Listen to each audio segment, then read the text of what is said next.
Sir ये क्योंकि timing इन दोनों की जो मीटिंग की रही है, वज़ीर आज़म साहब हमारे आज़ाद में जो है इमरान खान साहब और शी जिनपिंग के दरमियान जो मीटिंग का टाइम रहा है बहुत ही इम्पॉर्टेंट है कि 2 दिन बाद भारत जाना था। तो इन्होंने इस पर मसला कश्मीर पे भी डिटेल में ज़ाहिर है कोई ना कोई बात तो ज़रूर हुई होगी।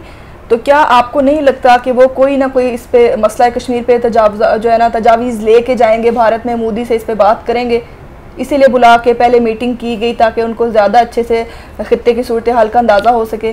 तो अगर वो कोई तजावीज़ लेके जाते हैं मोदी के पास तो उसके बाद आप क्या देखते हैं? फिर लेके जाएंगे तजावीज़ तो आगे कोई इस पर रद्द-ए-अमल होगा, भारत कोई एक्शंस लेगा, कोई स्टेप्स लेगा कि नहीं?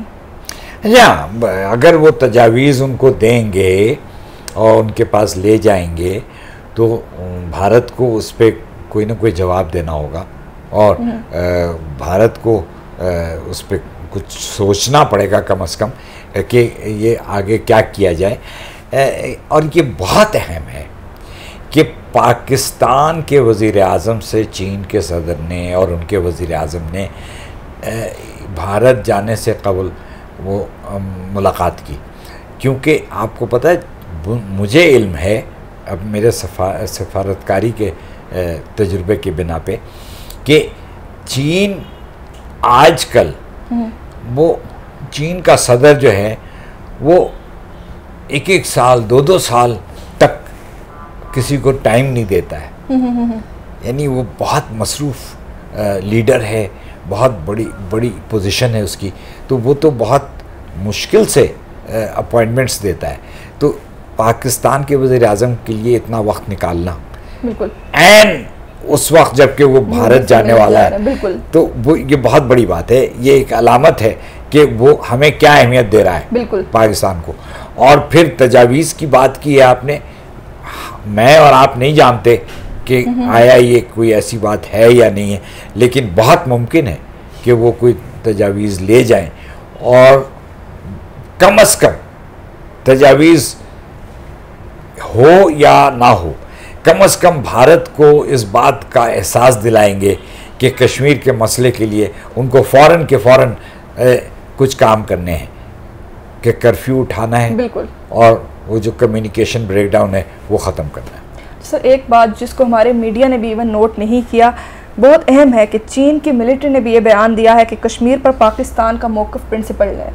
तो एशिया में कभी भी ऐसा देखने में नहीं आया आज से पहले, इस पे आप क्या कहेंगे? हाँ, चीन देखिए, चीन जिसको अंग्रेज़ी में कहते हैं कि बहुत वाइज और सजेशियस पॉलिसीज़ होती हैं।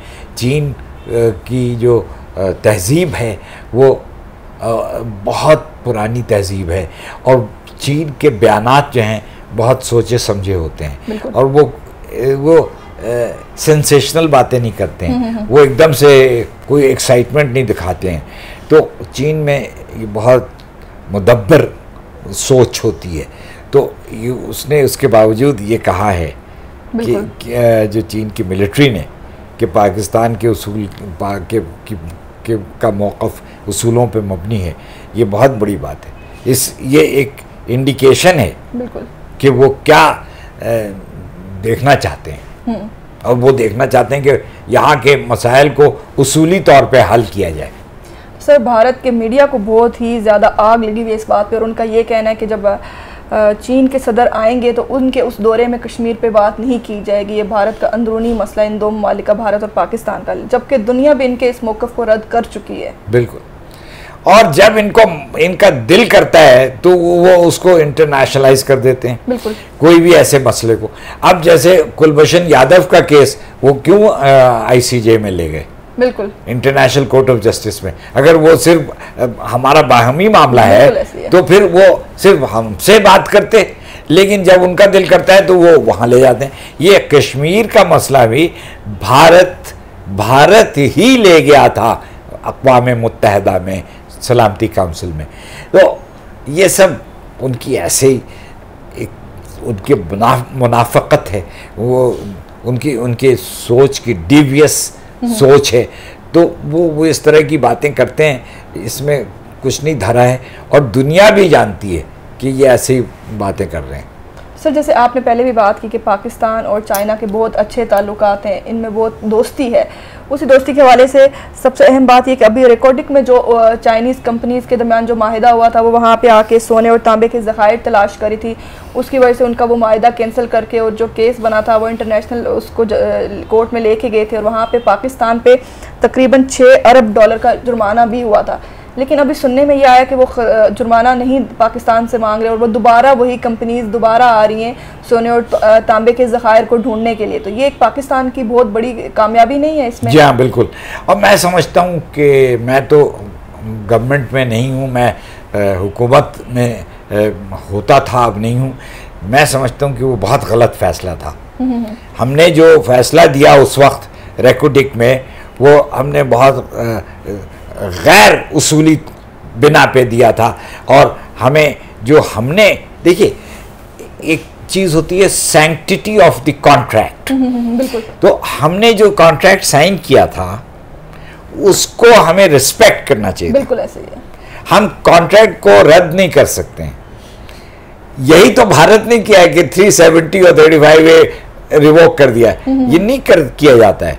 तो जो हमने किया था गलत किया था, और अगर वो वापस आ रहे हैं और अगर चीन ने एक हमारे तरफ एक फेवरेबल व्यू लिया है इस सारे मामले का, तो मैं समझता हूँ बहुत अच्छी बात है और चीन इसी तरह हमारे से पेश आता है। बिल्कुल सर, डोनाल्ड ट्रंप से वज़ीर आज़म इमरान खान की 3 मुलाकातें हुई और डोनाल्ड ट्रंप ने खुद सालसी की पेशकश भी की, लेकिन उसके बावजूद भी कुछ नहीं हो सका। अक़वाम मुत्तहिदा की तकरीर भी होगी, सब चीज़ें होगी। अब पाकिस्तान के पास क्या ऑप्शंस आप देखते हैं? देखिए, पाकिस्तान का जो मौक़िफ़ है वो कश्मीर के फेवर में है और कश्मीरी अवाम के साथ एक उनकी हिमायत का मौक़िफ़ है। अब पाकिस्तान जिस हद तक कर सकता है वो कर रहा है। वज़ीर आज़म ने जो बातें की हैं वो वाज़ेह हैं, लेकिन पाकिस्तान ऐसी चीज़ न करे जिसमें पाकिस्तान के अपने कौमी मफाद को ठेस आए। और वो ये कि हम अगर ख़ुद कश्मीर में चले जाएं और लोगों को भेजने लगें तो वो पाकिस्तान के मफाद के ख़िलाफ़ होगा। बिल्कुल। तो पाकिस्तान इस वक्त जो सिफारती और जो बैनुल अक़वामी इंटरेक्शन है उसमें जितना कुछ कर सकता है वो कर रहा है और ये करते रहना चाहिए। देखिए ना, आपके सवाल से ये जाहिर होता है कि अब ये बात तक हो गया है, अब क्या करना है। नो, हो नहीं गया है, अभी ये होता रहेगा। कोशिशें की जा चुकी हैं। हाँ, ऑप्शंस क्या बचते हैं हमारे पास? अभी यही ऑप्शन है, परसू द डिप्लोमेटिक इनिशिएटिव, यही ऑप्शन है आपका। इस वक्त आपके पास और ऑप्शन कोई बन नहीं सकता है क्योंकि आप जंग नहीं करना चाहते। War is not an option, ठीक है? तो फिर अब क्या बचता है? डिप्लोमेटिक सपोर्ट ही चाहे मुमकिन है। अच्छा, अब ये अलग बात है कि कश्मीर में जो वहाँ में जो मुहिम चल रही है वहाँ के लोगों के तरफ से, बिल्कुल, उसकी हम हिमायत करते हैं और हम करेंगे, क्योंकि वो तो उनकी इंडिजिनस अपराइजिंग है। एक वहाँ उनके अंदरून इलाका, उनके यहाँ एक मुहिम है और वो मुहिम की हिमायत हमें करनी चाहिए। और हम सर, जम्मू कश्मीर के गवर्नर हैं सत्यापाल, उन्होंने प्लान बनाया कि आरएसएस के गुंडों को कश्मीर में भेजेंगे।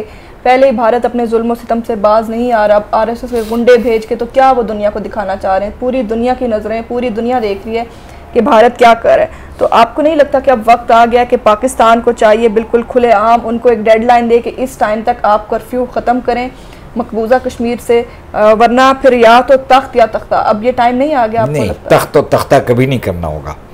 That is the problem. International, देखिए, बैनुल अक़वामी सियासत में ये तो पोजीशन लेनी ही नहीं चाहिए। या फिर अगर सर इसलिए कि क्यों, उसमें भी मैं एक वजह बताऊंगा आपको।